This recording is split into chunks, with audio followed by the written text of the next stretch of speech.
Hello everyone, my name is James and this is the video number, I think 14 or 15. I'm still working on this game, this archer game.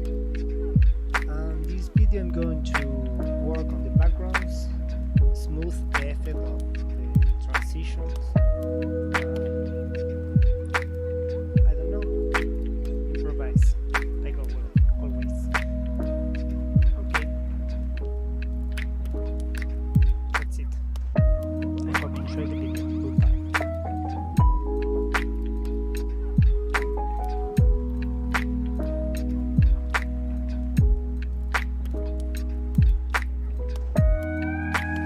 We're expressions of it, like branches express the tree, or fruit express the tree.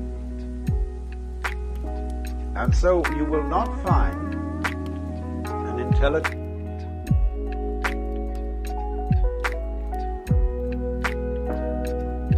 in the West. We inherit the idea of law from those ancient conceptions of God, and it is even passed down into science, where we discuss laws of nature.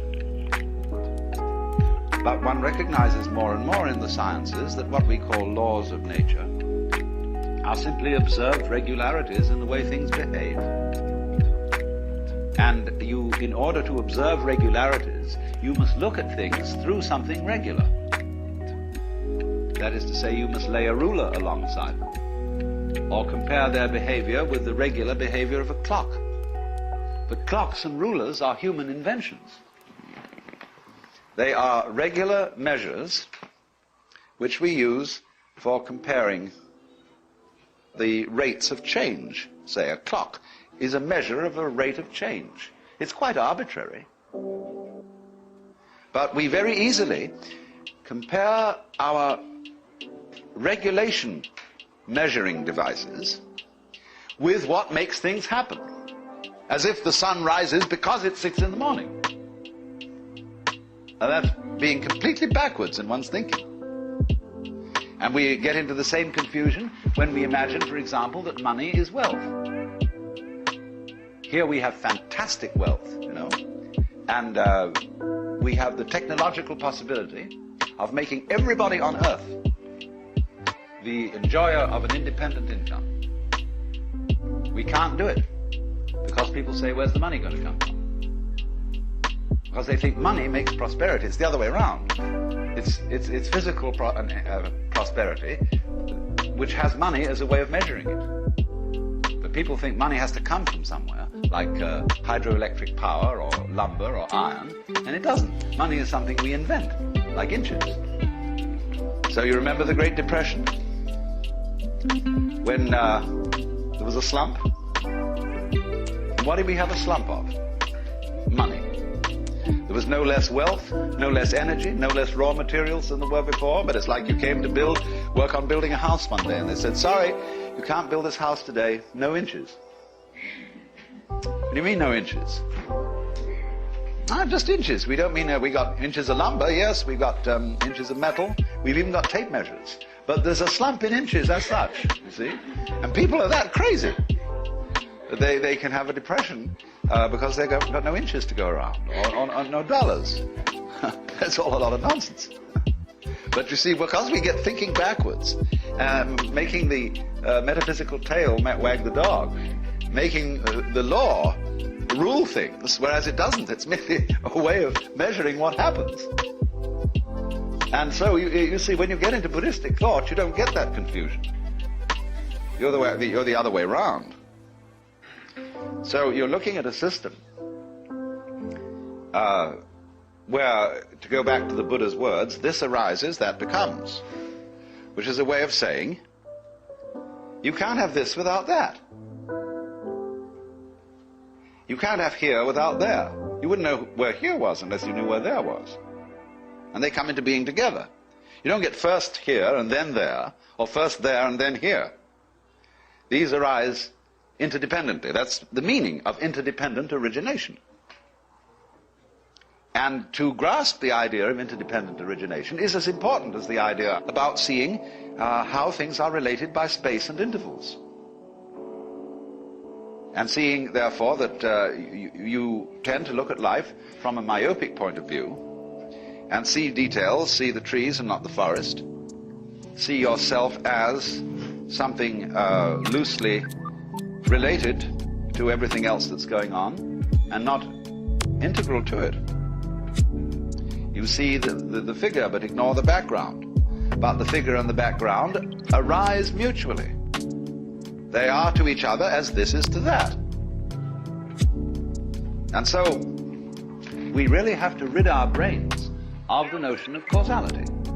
The notion of causality being that present sets of circumstances are the result of past sets of circumstances. And that therefore certain events which are called causes are responsible for following events called effects. And all this is an enormous piece of mumbo-jumbo. Because what is not seen and what is not clear in thinking that way is that in physical nature there are no separate events. This is startling to people. But it's really quite easy to see that there are no events in nature. Because you can ask very simply, let's take something called an event. How do we demark it from other events? At what point, shall we say, were you born? Were you born at parturition? Or when the doctor slapped you on the bottom? Or cut the umbilical cord? Or when you were conceived? Or when your father and mother were first attracted to each other? When was it? When did you begin? There's no way of deciding except arbitrarily. And for legal purposes, we say you were born at parturition. And that's when the astrologer casts your horoscope, except that other astrologers disagree and want the conception time. Say, that's the real beginning. There isn't a real beginning. It goes back and back and back in an inseparable continuity. When are you dead? That's another big argument. And you can get all kinds of ideas about that. So at once you see that an event is a term in an intellectual calculus. Calculus being the way of measuring, say, curved formations by reducing them to point instants and counting it, see? But actually, the point instants are imaginary. The curve wiggles along, and it doesn't stutter from point to point. But in calculus, you make it do that. So, just as there are no point instants in the curve, so there are no events in nature. Nature is a constantly fluctuating pattern. You can only designate particular wiggles in a pattern arbitrarily. You can count a convex formation as one wiggle, or a concave formation as one wiggle. Then you decide if you call it one way, if you give the convex properties the title of wiggle, you have to deny it to the concave properties, and vice versa. So when you see that what we call separate events don't exist, it becomes nonsense to speak of one event causing another. What you really mean is that the two events which you speak of as being causally related are simply two parts of the same event. They go with each other in the same way as this with that. The relationship is not causal. It is mutual. And it works two ways in time, because future, so-called future events are not merely passive to past events. But you could easily see when, for example, any biological process goes on, you can reason just as well from the future to the past as from the past to the future. Why do two mammals have sexual intercourse? Well, it isn't just that they enjoy it. It's also that they're a very complex system which does this because it makes babies. And the prospect of baby works in reverse and creates desire. You can reason that way. Well, it's silly. Because the whole process is one. And when we speak humanly and purposively, I'm going downtown to buy groceries, then a future event could be said to be the cause of why you're now starting out to get into the car,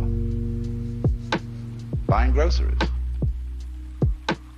And the difficulty we have in seeing this to be so is that we think in an either-or way, which is what is called dualism in Hindu Buddhist thought, and that liberation is being free from dualism. So when you think in an either-or way, you see the figures in the background as moving, and therefore being responsible for their action. But if somebody argues the other way round and say the figures are just following lines of force in a field, gravitational principles say, we're all human beings, you see, we're all concentrated on our fact that we're individually rushing around and doing this and that. But we don't see that we're equally sucked and that we move around in response to all sorts of stimuli. But neither position is adequate. You have to see that our being sucked by all sorts of stimuli is exactly the same thing as our apparently voluntary and deliberate action. Because what we're looking at is not this Newtonian game of billiards where balls roll because they are hit by cues. What we're involved in is a dance where, for example, watch a snake. When a snake swims, there's nothing more beautiful than watching a snake swim in water. Lovely motion. But you see, it wiggles along, and its wiggle is conceivable, you see, as convex, or was it concave? This way, and that way, and this way, and that way. Now, which side of the snake moves first when it wiggles? So it's very easy to see there. Now, when we interact with the world, what moves first? Who starts it? The objective world or the subjective world? They are related as this to that. You can't have an object without a subject, or a subject without an object. You can't have something known without the knower. And that gives the show away. There isn't any real distinction between the knower and the known. There's two ways of looking at something, yes. Two poles of a single process. But the knower and the known are subsumed as the knowing. And all life is knowing. Being, becoming. And it isn't something, in other words, that works by the idea of all this happens because someone shoves it. Now you see, the idea all this happens because someone shoves it is basic to Western thinking. There is the Lord God who's the boss, and he sloshes this universe into being and shoves it and sets it going. And you better obey that shove, because he's introduced into it some recalcitrance by giving to human beings what the Hebrews call the yetzer hara, the wayward spirit, so that they shall be able to play certain games on their own. Because nothing very interesting would happen if everybody obeyed God. The whole world would be like a lifeless thing, see? So they had to reason that into it in order to save face for God, practically. Because otherwise he could be blamed for all the catastrophes that happened, instead of our being able to say to each other, well, it's our fault. But then, you see, you do the flip. In giving away the control, you got it. You got the kind of control you wanted. That's to say, where you had a loving relationship to the world, but you didn't have to make up your mind what it should do. let it decide.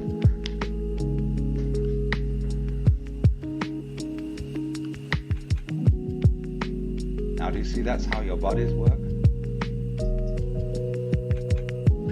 You don't have to make up your mind what your nerve cells are going to do.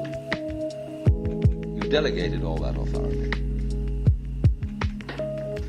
If the President of the United States has to lay awake at nights thinking what every official under his command is going to do, he can't be president.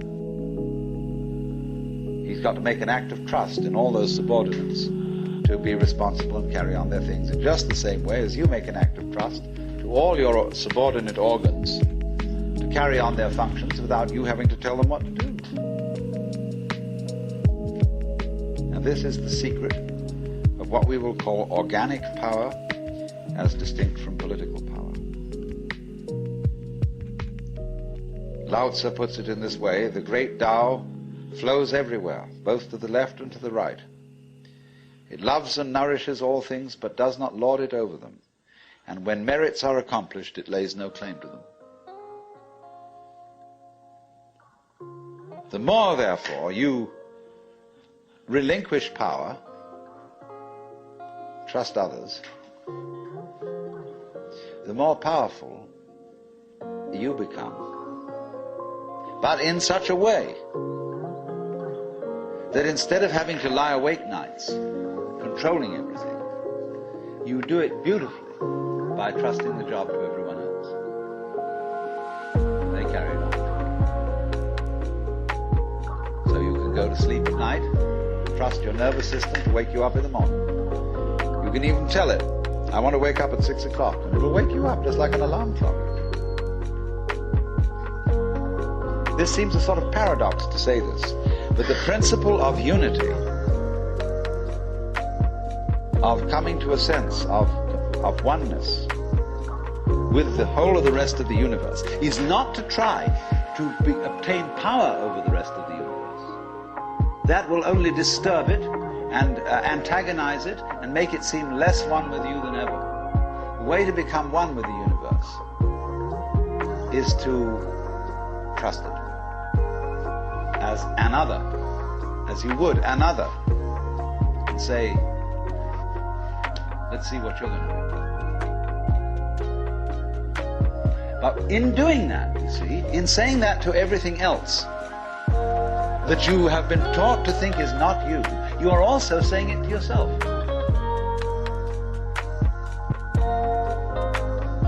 Because finally, as I pointed out, you do not know where your decisions come from. They pop up like hiccups. And when you make a decision, people have a great deal of anxiety about making decisions.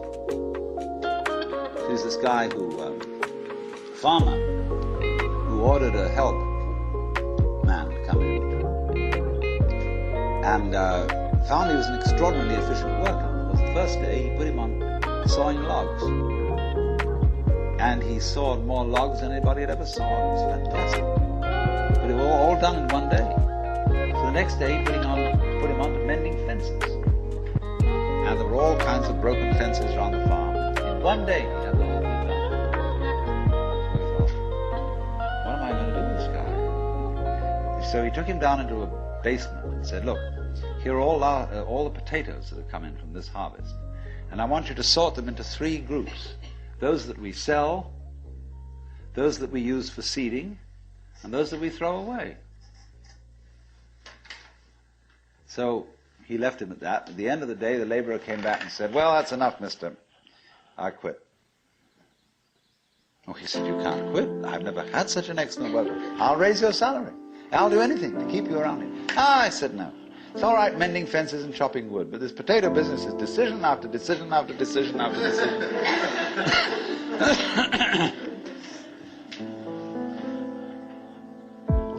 So when we decide, we're always worrying, did I think this over long enough? Did I take enough data into consideration? And if you think it through, you find you never could take enough data into consideration. The data for a decision in any given situation is infinite. So what you do is, you go through the motions of thinking out what you will do about this. And then when the time comes to act, you make a snap judgment.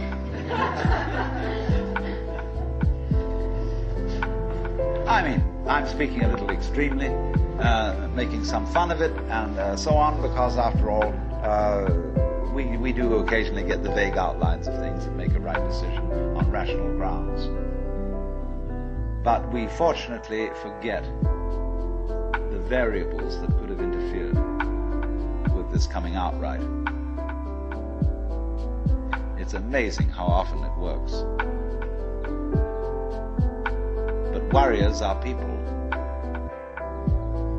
who think of all the variables beyond their control and what might happen. So then when you make a decision, and it works out all right, I think very little of it has much to do with your conscious intent and control. But somehow or other, you are able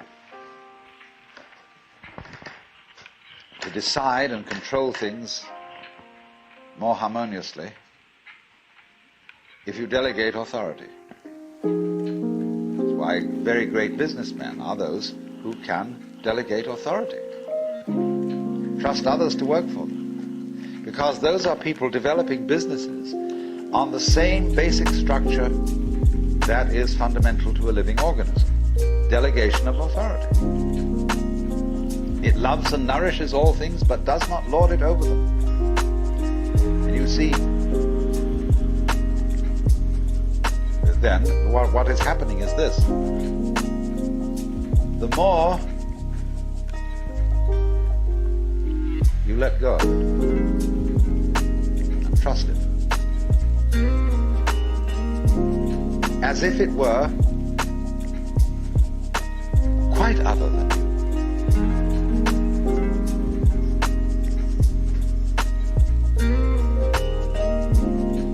The more you realize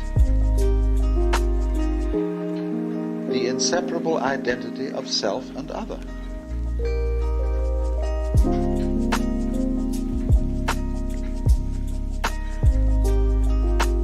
To go back, if you try to find the identity of self and other by subjecting other to self, no go. If on the other hand you find it through giving self, that is control, over to other and trusting that, you may make a mistake, you may make a bad gamble, but in the long run you're acting on a principle which has the backing of evolution. This is the way biological evolution goes on, constant delegation of authority.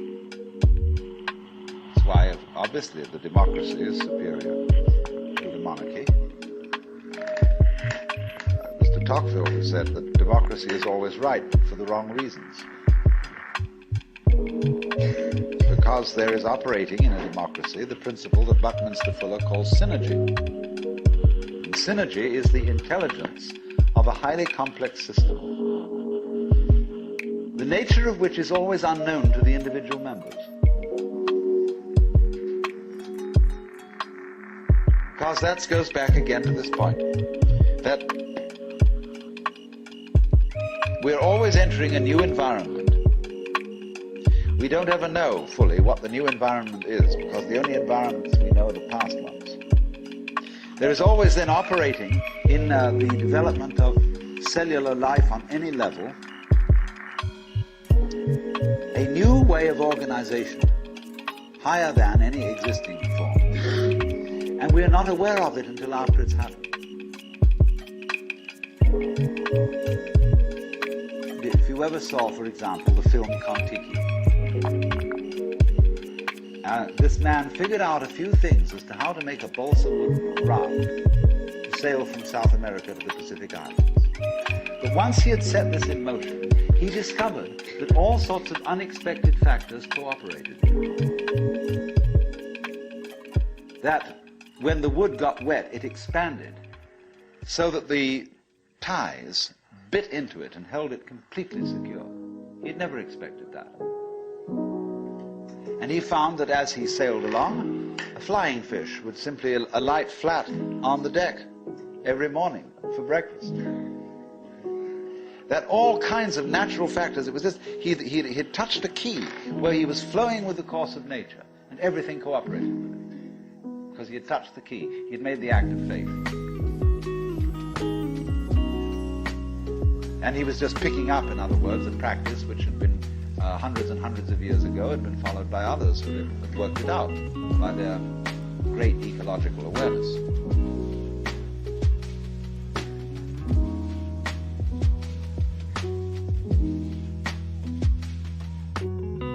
So we do come out of this way of thinking to something which has, I would say, the most enormously creative and revolutionary social consequences.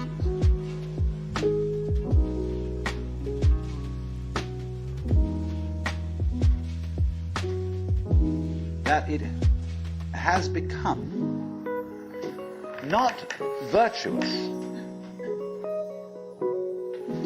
not self-sacrificing, not anything like that. It has become the hardest practical politics to let go control to others, to give up trying to dominate the system.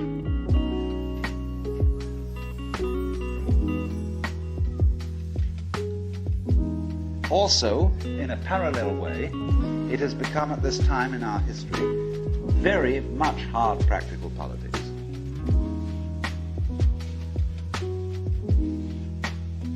To learn how to enjoy ourselves. You can go to the Protestant people with their Protestant ethic who are against this kind of thing. Now say to them with great glee, it is your solemn duty to learn how to enjoy yourself. Why? Because in an age of leisure, people have really got to know how to enjoy themselves. Because if they don't, they'll smash the whole future of the human race.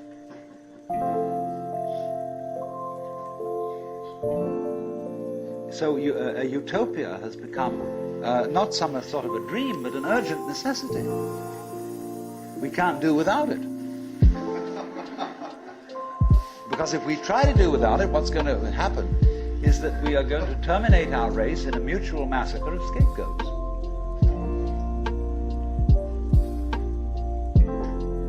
And so the present paranoia in the United States that is going on, where everybody is thinking up a new scapegoat, how great it will be to demolish them, or get them out of power. All this kind of bickering and right and left politics has become irrelevant. Because we now have the opportunity of trusting our own intelligence, our own technology.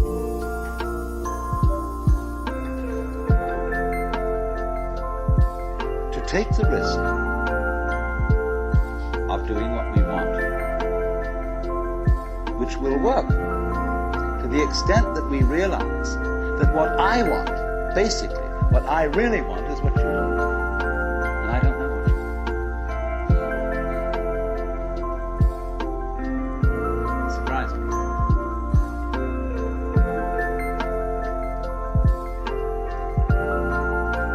But that's the kinship between I and thou.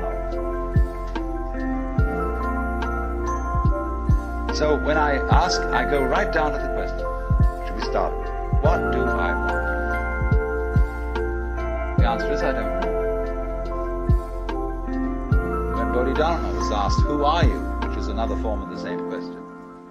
He said, I don't know. Planting flowers to which the butterflies come. Bodhidharma says, I know not. I don't know what I want. Well, when you don't know what you want, you've reached the state of desirelessness.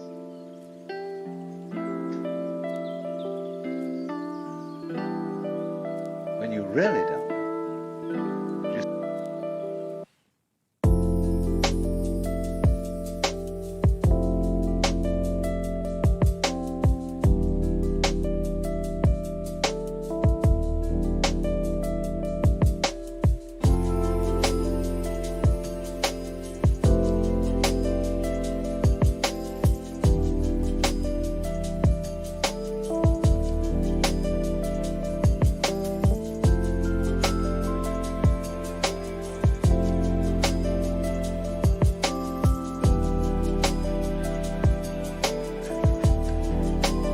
two reasons that you don't really know what you want. Number one, you have it. Number two, you don't know yourself, because you never can. You know, the Godhead is never an object.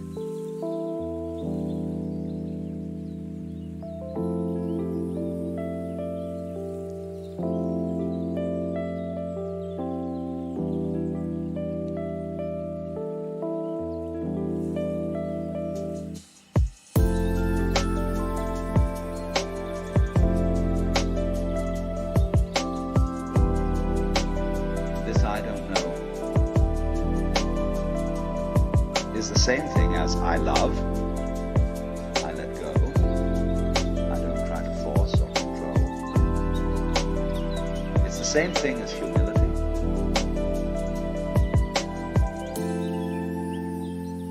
And so the Upanishads say,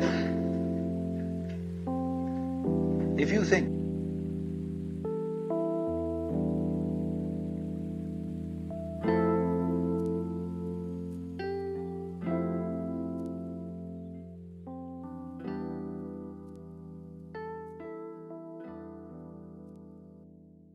those who know it not.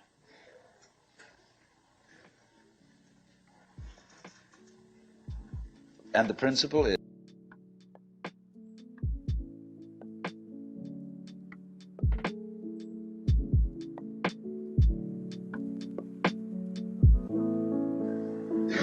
you have an excess of power. Because you're wasting energy all the time.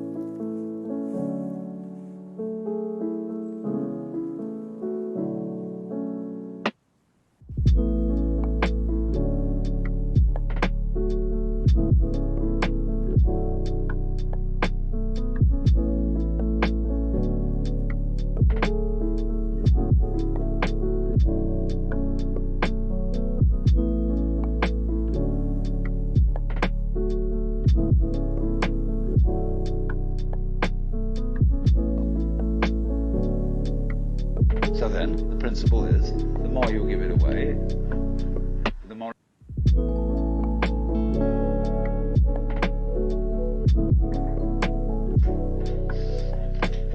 Of course, what we've been talking about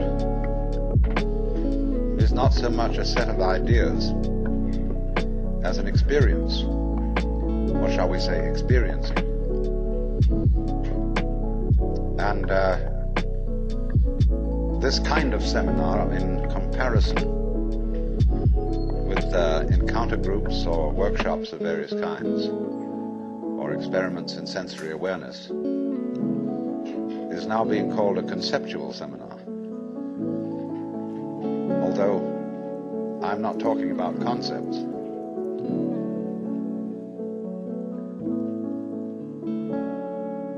But the crucial question arises that an understanding, a real feeling understanding of the polar relationship between the individual and the world is something that operates, as we say, in your bones, and isn't just a view that you hold or a belief that you hold. It's so curious that the emphasis of the Western tradition in religion is primarily upon right belief. Do you believe in the right dogmas and the right doctrines? And only secondarily upon right action. Because what you believe is, in Christianity at any rate, far more important than what you do. Because one is saved through faith, not by works. And early in its history, the Christian church rejected the movement in the church which had been known as Gnosticism, from the Greek gnosis, which means knowledge. And in a way, there were some sound reasons for doing so. Because the Gnostics were what I would call anti-materialists. They divided human beings into three classes that were called, respectively, pneumatic, psychic, and hylic. The last one being H-Y-L-I-C, from the Greek hyli, or they would call it now Ili, meaning wood. So the people were spiritual, psychological, and wooden. And that is to say, the wooden people were those most absorbed in materiality and most closely identified with their bodies. And Orthodox Christianity rejected this sort of distinction because of the perfectly correct idea that material existence is not inconsistent with spirituality. This is something which most Christians have forgotten. But they do believe as the central principle of Christianity in what's called the incarnation. That in the Jesus of Nazareth, Almighty God did in fact become material, become human. And by this process initiated a transformation of the cosmos. In the words of Saint Athanasius, God became man that man might become God. And you don't hear that from the pulpit very often. The Christian church therefore emphasized pistis, or faith, as against gnosis, or knowledge. Because they said you can never know God. God could never become an object of knowledge. And in this funny roundabout way, the Christian theologians were saying exactly the same thing as the Hindus. Only the Hindus do call this knowledge of God through faith, they call it jnana, which is the same as the Greek word gnosis. But just to give you a little sidelight on how words get mixed up in their meanings, we now have a class of person called an agnostic. And an agnostic generally means a person who doesn't commit himself to any beliefs about the ultimate nature of things. He just says he doesn't know. But the original word, agnosia in Greek, meant a special kind of knowledge. It was called the dark knowledge of God. The knowledge of God in the cloud of unknowing, to use the title of a mystical treatise written by an anonymous 14th century English monk. This monk derived his ideas from a very mysterious figure who wrote under the name of Dionysius the Areopagite. Dionysius was a 5th or 6th century Syrian monk who had learned his mysticism from Porphyry, who got it from Plotinus, who was a Neoplatonist, and who probably got a great deal of stimulation from the intellectual world of Alexandria. And Alexandria, in the early years of the Christian era, was a tremendous exchange place between East and West. Buddhist monks visited Alexandria. It was one of the great centers of trade between Rome and India. And as you may know, all Rome's gold eventually went to India for the purchase of pepper. And as a result of this, the Roman economy collapsed. They bought too much luxury from India. India, in exchange, got Roman architecture. And you'll see a lot of Roman architecture in Indian temples.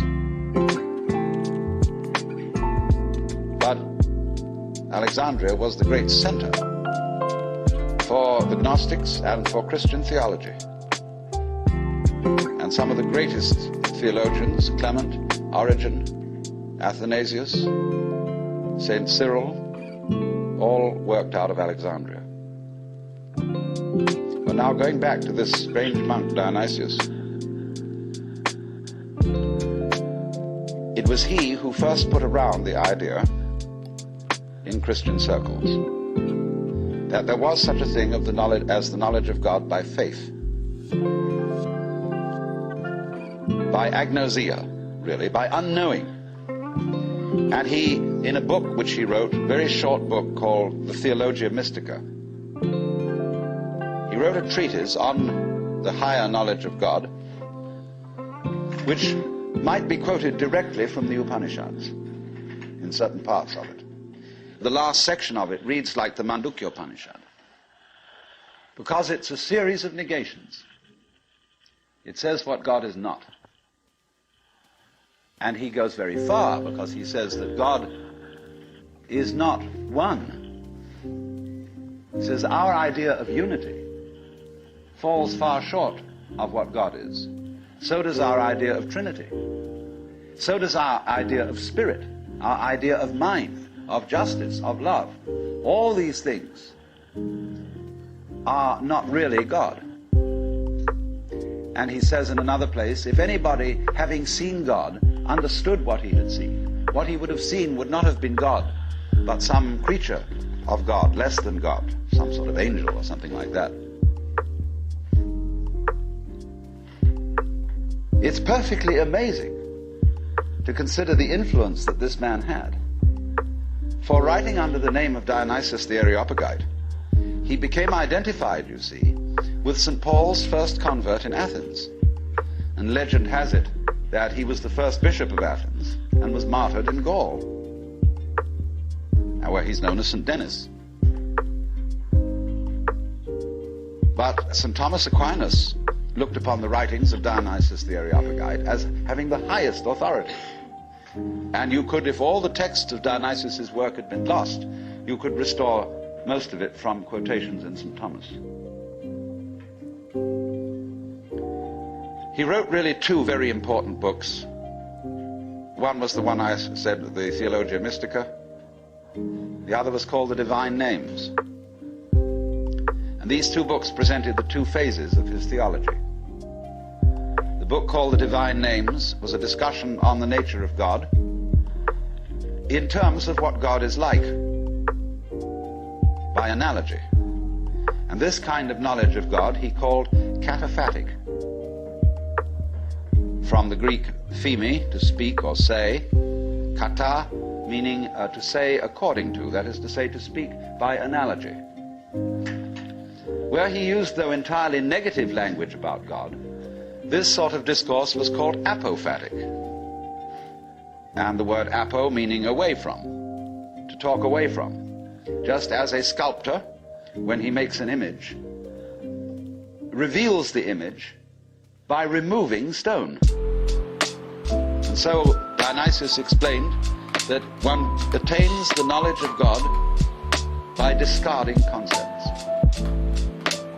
which is exactly what the Hindus mean when they say, of God one can only say neti, neti, not this, not this, not any conception. Thus, in Hindu philosophy, the highest state of consciousness in samadhi is called nirvikalpa samadhi, which means literally non-conceptual. Vikalpa means a concept. Nir is a negation. So the non-conceptual knowledge. Now, people have greatly misunderstood this. They have imagined that unknowing the state of the highest contemplation was the acquisition of a blank mind, from which you first discarded thought, you went on to discard perception, you went on to discard any kind of sensory content in awareness, until you were, so far as anyone could say, aware of nothing. And they supposed that this kind of catatonic state was mystical consciousness. This is often believed in India. If you go to the Vedanta Society and ask what do you mean by nirvikalpa samadhi, they will tell you that the one in that state has no consciousness whatsoever of the sensory world, that he is completely absorbed, as you sometimes see Hindu holy men sitting in a state where they are blind and deaf to everything going on around them. The founder of Chinese Zen, known as Huineng, described people like that as no better than pieces of rock and lumps of wood. He said it's a very serious mistake indeed to confuse sunyata, the Sanskrit word for the great void, which is both the ultimate reality and the consciousness thereof. So it is a great mistake to confuse it with nothingness. It is rather to be thought of as space, or like space, because space is not empty. It contains the whole universe. So in the same way, the state of mind of a person who is truly enlightened is not empty. It contains everything. But like space, it is not stained by what it contains. And it's often said in Zen imagery, you can't hammer a nail into space. You can't spit on the sky and soil it. If you try, the spit will just return and hit your own face. So they go on to say the consciousness in all of us, your basic mind is like space. It is completely pure. But of course, by purity, they don't mean unsexual, which is of course what purity generally means in the Western world. Blessed are the pure in heart, for they shall see God. A person who's pure in heart is generally understood as one who never has any naughty thoughts. You know what naughty means? It means vain, negative, empty. A naughty person, therefore, is one who doesn't amount to anything. It's just nothing. That's the real meaning. But this misunderstanding of the nature of contemplation existed not only in India, from which it was transmitted to China, but also in the West. You read many treatises on Western mysticism, and there's still the feeling that getting into a deep, deep trance, sometimes called rapture, again, the word rapture has undergone some transformations. We talk about rapture as people being beside themselves with pleasure. But to be rapt means to be taken away from the body. So also ecstasy, we now interpret as meaning in a state of high pleasure. But it means to be outside yourself, to stand outside yourself. Your soul has left you, it is with God. As Arabs say of all crazy people, be kind to them. They're not here, their soul is with God. But actually, if it can be true, as Buddhists say, that nirvana and samsara are one, and if it can be true, as Christians say, that the spirit can be made flesh, the word can be made flesh, then obviously the highest form of man is not sitting in a trance like a lump on a log with a perfectly blank mind. Because if that were the highest state of consciousness, it would be an exclusive state of mind, a state of mind that shuts out life. And in that sense, it could not qualify for being what the Hindus call non-dualistic. They always speak of the highest reality as being not one, because one excludes many. Not nothing, because nothing excludes something. Not being, because being excludes non-being, and vice versa.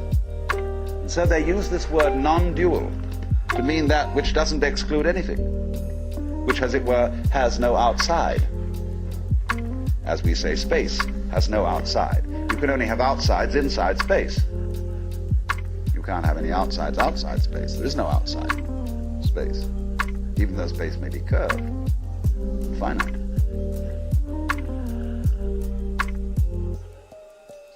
So, if you want to think, incidentally, of that curved space, go and take a look at a photograph in the Life, a book on mathematics, where there's a picture of a Klein bottle, which is a three-dimensional Möbius strip. A Möbius strip, you know, is a piece of paper that is twisted once and then joined. And it has only one side and only one edge. Now, a Klein bottle is a three-dimensional Möbius strip, and it only has one inside. It has no outside. You can say it has an inside and no outside, or it has an outside and no inside. It's a fabulous little trick. But there's something like that would be the nature of space, as that which does indeed transcend the opposites. Not quite. No, we'd have to do one extra move on a serpent to make it into a Klein bottle. You'd have to tuck its head through the side of its skin and make the aperture through the mouth continuous with the inside of the serpent towards the tail, you see. That's more or less what a Klein bottle is. So, what I'm getting to, I'm giving you something out of the general history of religions to show that what has been meant by the mystical state, the state of samadhi or awakening in certain traditions, is not this state of trance, but a state of consciousness in which you can perfectly well carry on your daily affairs. And of course, what is meant by a bodhisattva as the ideal type of Buddhist person is that he is not wrapped, that he is actively engaged in the life of the world, because he has gone beyond the illusion that nirvana is to be found away from everyday life. So what is then the point of meditation? Why meditate? Why do you have to crawl off into a hole, or go to a Zen monastery, or retire and be quiet, when this is only a withdrawal? Is there anything to be said for it? Well, meditation is, in that sense, as a practice, as a discipline, is a very curious problem. Because from one point of view it's a help, and from another point of view a hindrance. And I think we have to understand, first of all, that meditation exercises are medicinal rather than dietary. The same could be said of LSD. A medicine, not a diet. Something that is described in Zen as when you want to open a door, or summon someone to open the door for you, you pick up a brick and you knock on the door, but you don't carry the brick into the house. When you need a raft for crossing a stream, you cross the stream on the raft, but you leave the raft on the bank at the other side. You don't go carrying it around. But a lot of people, when they get into meditation, or they get into religion, or into any kind of exploration of this sort, turn the door into a revolving door and keep on going round and round and round and never get through. They say what a gas it is to be in this revolving door. So I think a good definition of a parasite is a person who goes through a revolving door on someone else's push.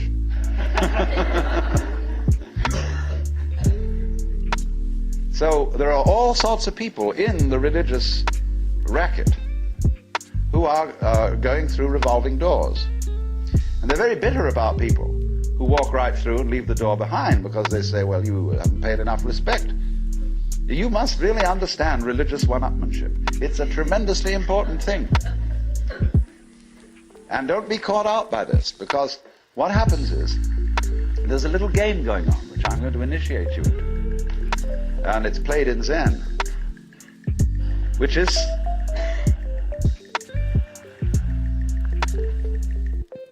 it works like this. If you go to a teacher and ask for spiritual instruction, or even if you come to a seminar like this, you are, by doing that, confusing yourself. Because you are looking for what you're asking for outside, as if someone else could give it to you, as if you didn't have it. So the teacher knows that as long as you do that, you haven't understood. But he doesn't just tell you to go away. Or he may sometimes just say, go away, I'm too busy. And in any case, I can't tell you anything. Well, people won't take that for an answer. They won't take no for an answer. And furthermore, if he just said go away, they would just find some other teacher who would exploit them and maybe keep them as followers for years and acquire a great deal of money by so doing. But what he does is another thing. He tries to give them the put down, as if to say, you have a great long distance to go yet. Your attainment is not at all perfect. And they're always talking about other sects and other schools and saying, well, they haven't really got the point, you see? So that you keep losing faith in yourself and feeling, my goodness, I haven't yet attained this thing. And that keeps you working. But all the time, you're being talked out. It's like someone who's a pickpocket and he's stolen your own watch and is selling it to you.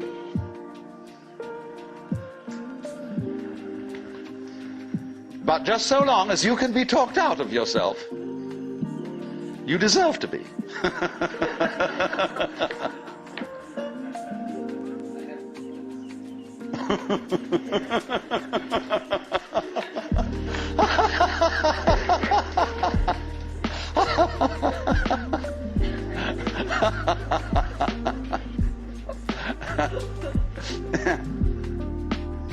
Now, you become very aware of this if you ever do momentarily slip into some sort of mystical experience. You become aware of this tremendous gamesmanship going on. And you see it as sort of continuous with all sorts of cosmic games that are going on, of creatures eating other creatures up, and the creatures that get eaten, of course, transform themselves into the creatures that eat them, and then in turn eat other creatures. And you see the whole hide-and-seek game going on, and then you realize very clearly that the state of development that you are in now is no better and no worse than anybody else's state. Because it's like space again. Which planet is in, or which star is in the best position? Well, it's all equal. They're all in the middle. Any one can be considered as the center one. Any point on a sphere is the center of the surface of the sphere. So in the same way, everybody, in all his behavior, whatever he's doing, whether we call him from a certain point of view sick, or whether we call him healthy, whether we call him good or bad, neurotic, normal, psychotic, sane, all the manifestations are just like the leaves on the trees.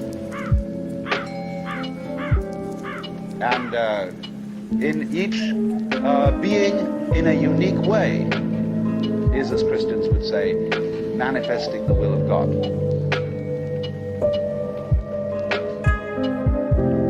So, there really, from that point of view, there is nothing to do to attain Buddhahood. Nothing at all. But you see, that's very difficult to understand, because a lot of people, when they hear that there's nothing to do, try to do nothing. And you can't. Because you are karma, and karma means action. You can't do nothing. But the thing you're looking for, or think you're looking for, is what you're doing. Is what's called you. Only, of course, as we all know, we've got ourselves into the idea that oneself is so difficult to see. Because it's like, as I've often said, trying to bite your own teeth or look into your own eyes, and you can't find it. It's always behind.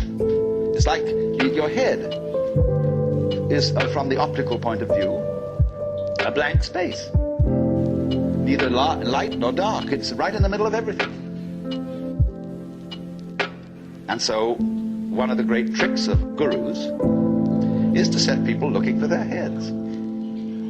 There's a famous story of a king in India in ancient times called Yajnadatta. And one morning he woke up and reached out for his mirror and brought it over. No head. He was looking in the wrong side of the mirror. And you know, he was kind of bleary-eyed and had a hangover. So he summoned servants and said, "Gods, I've lost my head. Find it." And they said, "But Your Majesty, it's there on your shoulders." He said, "It is not. I can't see it in the mirror. Nobody can show me my head." So they were rushing all over the place, looking for the head. Now the trick to that is, of course, that you are perfectly well aware of your head. Only not in a form in which you expect to be aware of it. You expect to be aware of your own head in the same way as you're aware of other people's heads. But that wouldn't be true of you, because you've got an inside view on your head. You have an outside view on other people's heads, because, of course, you're taking an inside point of view. But the way in which you are aware of your head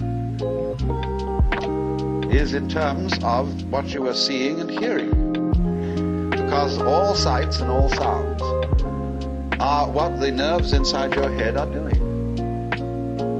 That's how to be aware of one's head. You are aware, therefore, of yourself, the mysterious self that you have, in terms of experience. Because there isn't really any difference. But that always escapes people, you see. So perpetually, so long as you don't understand that, you can be talked into going on to all kinds of weird excursions. And just so long as you believe it, you're a sucker. You're hooked. And it takes a tremendous inner confidence and nerve finally to say, "Hey, don't pull that stunt on me anymore. I see through your game." And because gurus are very clever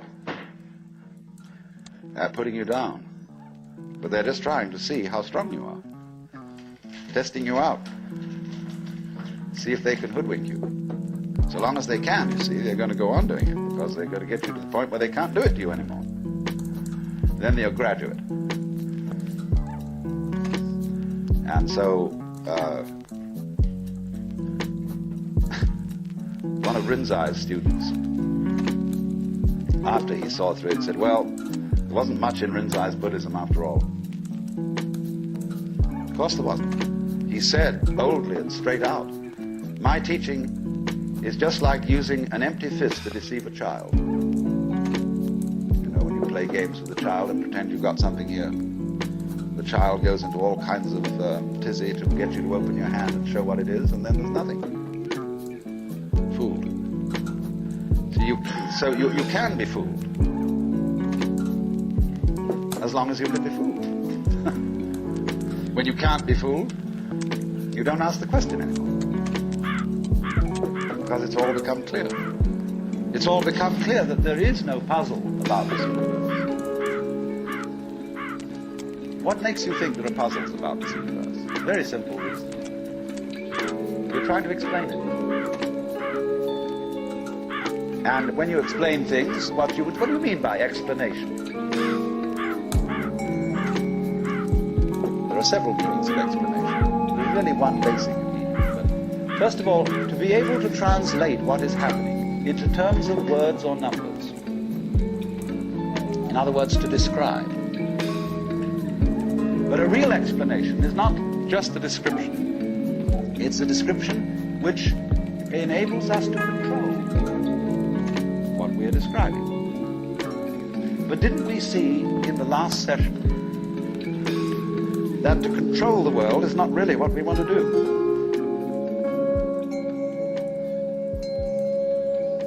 So that if all explanations have as their function enabling us to control things, then maybe an explanation isn't what we wanted. And furthermore, you can very simply see that what makes things complicated is explaining. When somebody explains to you how a flower works, and he's a great botanist, and analyzes all the innards of a flower, and shows the channels, the fibers, the processes of reproduction, and so on that go on in it, everybody stands fascinated. How complicated that is. How clever God must have been to create that flower, to have all that complexity going. It isn't complicated at all. It's only complicated when you start thinking about it. Because the vehicle of words is a very clumsy one. And when you try to talk about the processes of nature, what is complicated is not the processes of nature, but trying to put them into words. That's as complicated as trying to drink up the ocean with a fork. It takes forever. And so this intense complexity that we see in everything is created by our attempt to analyze it all. And so what we do is, you see, when we analyze, we use our eyes and ears as scalpels.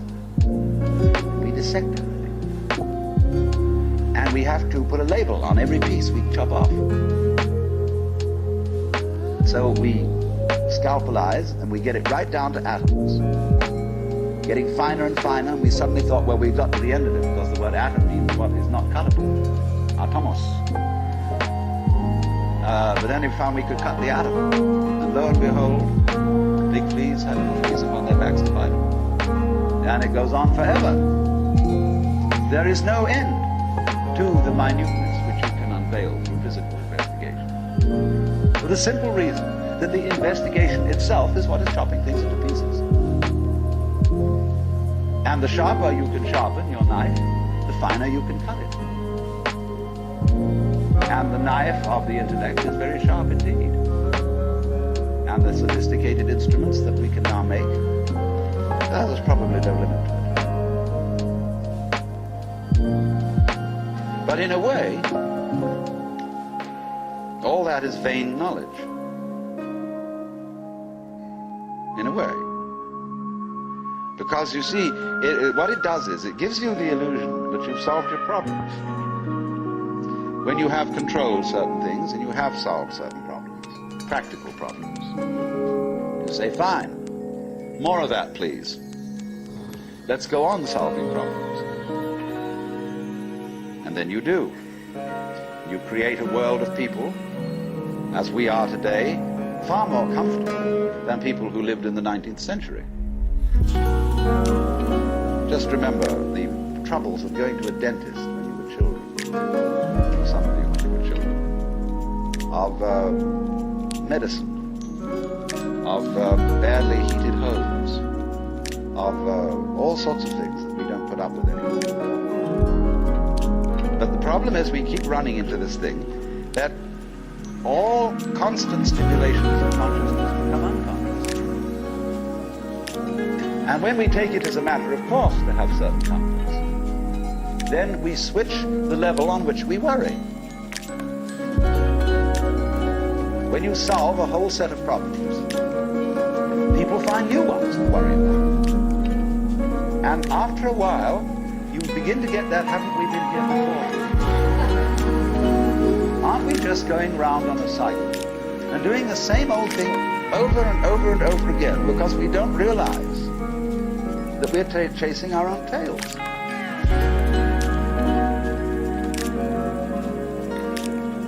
By an eternally recurrent process of not knowing who you are. That is the hide and seek. That is the nature of what the Hindus call the Manvantara and the Pralaya, the period of the Manvantara in which the worlds are manifested, and the period of the Pralaya in which the worlds are withdrawn from manifestation. In and out, in and out.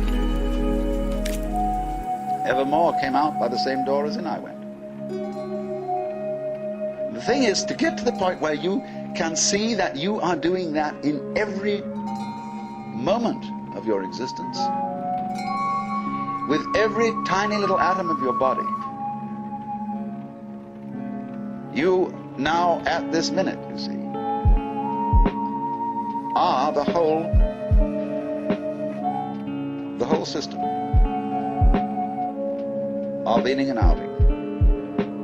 In other words, you often think perhaps, maybe a long, long time ahead, I shall reach the point where I wake up from manifestation and overcome the world illusion and discover